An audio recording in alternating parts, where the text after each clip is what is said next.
ഇരുമുടിക്കെട്ടേന്തി 18-ാം പടി ചവിട്ടി രാഷ്ട്രപതി ദ്രൗപദി മുർമു സന്നിധാനത്തെത്തി. മനം നിറയെ അയ്യനെ തൊഴുതു. വാവരനടയിലും മാളികപ്പുറത്തും ദർശനം നടത്തി. സ്വാമി അയ്യപ്പൻ റോഡിലൂടെ പ്രത്യേക ഗൂർഖ വാഹനത്തിലാണ് പ്രസിഡന്റ് സന്നിധാനത്തെത്തിയത്.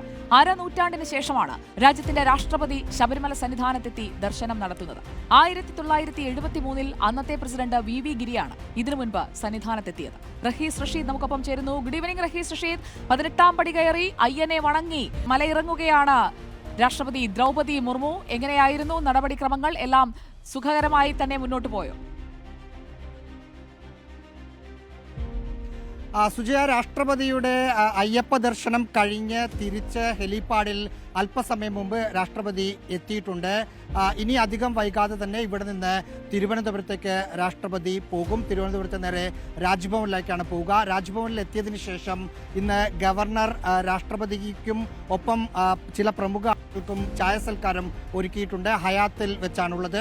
അതിലേക്ക് രാഷ്ട്രപതി പോകുന്നതോടെ ഇന്നത്തെ പരിപാടി അവസാനിക്കും. രാവിലെ ഏതാണ്ട് 8:30 മണിയോടുകൂടി നേരത്തെ നിശ്ചയിച്ചിരുന്ന ഷെഡ്യൂളിൽ കാലാവസ്ഥാ പ്രശ്നങ്ങൾ കാരണം അത് മാറ്റി 8:30 മണിയോടുകൂടി ഇവിടുത്തെ ഹെലിപ്പാഡിൽ എത്തുകയായിരുന്നു.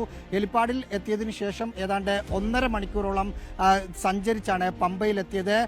പമ്പയിൽ നിന്ന് ഇരുമുടിക്കെട്ട് നിറച്ച് കറുത്ത സാരി ഉടുത്ത് സന്നിധാനത്തേക്ക് പോവുകയായിരുന്നു. രാഷ്ട്രപതിയുടെ അടക്കം 7 ഗുർഖ ജീപ്പിന്റെ അകമ്പടിയോടുകൂടിയാണ് സന്നിധാനത്തേക്ക് പോയത്. 18-ാം പടി വഴി മുകളിലേക്ക് കയറിയ രാഷ്ട്രപതിയെ തന്ത്രി സ്വീകരിച്ചു. ദേവസ്വം മന്ത്രിയും ദേവസ്വം പ്രസിഡന്റും അടക്കമുള്ള ആളുകളും രാഷ്ട്രപതിയെ സ്വീകരിക്കാൻ സന്നിധാനത്തുണ്ടായിരുന്നു. സുജയ. റഹീസ് റഷീദാണ് വിവരങ്ങൾ നൽകിയത്.